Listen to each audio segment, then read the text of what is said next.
Today I will explain you one basic topic. చాలా మంది కామన్గా ఉండే టాపిక్ ఏంటి అంటే మోకాళ్ళ అరుగుదల అంటే ఏంటి, ఎప్పుడు దానికి తీసుకోవాల్సిన ప్రికాషన్స్ ఏంటి, ఇవన్నీ ఎక్స్ప్లెయిన్ చేస్తాను. మనకు నార్మల్గా ఎవరికైనా సరే మనకు మోకాల్లో ఎలా ఉంటుంది అంటే, మోకాల్లో this is the normal joint, అంటే పైన ఒక బోన్ కింద ఒక బోన్ ఉంటుంది. మనకు ఇలా కార్టిలేజ్ అనేది ఉంటుంది. ఆ బోన్కి ఈ బోన్కి మధ్యలో స్మూత్ కార్టిలేజ్ టైప్ ఉంటుంది. ఇది నార్మల్గా మనకు ఈ బోన్కి ఈ బోన్ మధ్యలో there will be joint lubrication. ఆ జాయింట్ లూబ్రికేషన్ అనేది ఏం చేస్తుంది అంటే, ఈ మూవ్మెంట్ చేసేటప్పుడు ఈ సర్ఫేస్ని ఫ్రీగా మోకాల్ని ఫ్రీగా పైకి కిందికి మూవ్ అయ్యేలాగా హెల్ప్ చేస్తూ ఉంటుంది. యాజ్ ద ఏజ్ ప్రోగ్రెసెస్ మనకి ఏమవుతుంది అంటే అరుగుదల అనేది స్టార్ట్ అవుతుంది. ఎవరికైనా సరే అండి, మోకాల్లో కానీ నీ జాయింట్, స్పైన్లో లంబార్ స్పాండిలోసిస్ అంటాం, ఇక్కడ సర్వైకల్ స్పాండిలోసిస్, ఇవన్నీ కూడా అరుగుదల చేంజెస్ బేసికల్. ఇవన్నీ ఈ అరుగుదల అంటే ఏంటి అంటే, మోకాల్లో ఇప్పుడు ఈ కార్టిలేజ్ ఉంది కదా, ఇట్లా పెచ్చులాగా స్టార్ట్ అవుతుంది. అంటే లైక్ అరుగుదల అనేది స్టార్ట్ అయిపోయి ఈ కార్టిలేజ్ అనేది మనకు ఎరోడ్ అవుతూ వస్తుంది. అరుగుదల ఏర్పడి మనకి ఇట్లా నడిచేటప్పుడు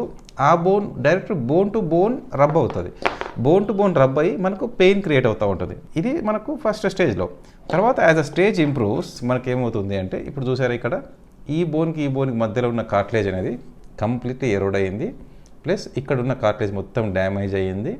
ఈ బోన్ కంప్లీట్లీ సర్ఫేస్ అనేది ఎరోడ్ అయ్యింది. ఈ సర్ఫేస్ ఎరోడ్ అవ్వడం వల్ల ఇక్కడున్న బోన్ అరుగుదల అనేది కంప్లీట్గా, అంటే ఆ బోను ఈ బోను కంప్లీట్గా టచ్ అవుతుంది. దీన్ని ఆస్టియో ఆర్థరైటిస్ అంటాం. అంటే దీంట్లో కూడా స్టేజ్ 1, స్టేజ్ 2, స్టేజ్ 3, స్టేజ్ 4 అని ఇలా 4 స్టేజెస్ ఉంటాయి. వీళ్ళందరికీ ఏంటి అంటే, ఫస్ట్ స్టేజ్లో ఉన్న వాళ్ళకి ఏం చెప్తాము అంటే, ఎక్స్రేలో దీంట్లో కనపడుతూ ఉంటుంది. సరే కొన్ని మెడిసిన్స్ ఇస్తాము. Exercise, mainly concentrate and physiotherapy అని చెప్తాం. ఎక్సర్సైజ్ మంచిగా చేయండి. ఎక్సర్సైజ్ చేసే కొద్దీ క్వాడ్రిసెప్స్ పైన ఉండే మజిల్ స్ట్రెంగ్తెన్ అయ్యింది అంటే నీ జాయింట్ మీద పడే ప్రెషర్ తగ్గుతుంది అని చెప్తాం. అండ్ వెయిట్ లాస్ ట్రై చేయమంటాం. అంటే అట్లీస్ట్ మీరు ఒక 3 monthsలో 3 to 4 kgs ఒక టార్గెట్ లాగా పెట్టుకొని ట్రై చేయండి అని చెప్తాం. మెయిన్గా కింద కూర్చోవడము, పూజ గదుల్లో చక్కముక్కలేసుకుని కూర్చోవడము, ఇండియన్ టాయిలెట్స్ కూర్చోవడము, మెట్లు ఎక్కడం దిగడము, వీటిని తగ్గించమంటాం. ఏవి చేయమంటాం అంటే, ఈవెన్ స్టేజ్ 1, స్టేజ్ 2 స్టేజ్లో కూడా walking is always good, cycling is always good, and western toilets use చేయమంటున్నాను.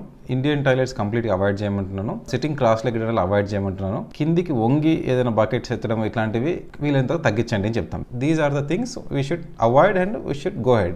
And initial డేస్లో మనకి ఏంటంటే tablets and medication and strengthening exercise, quadriceps strengthening exercise కూడా బాగా ఫోకస్ చేయమంటాం.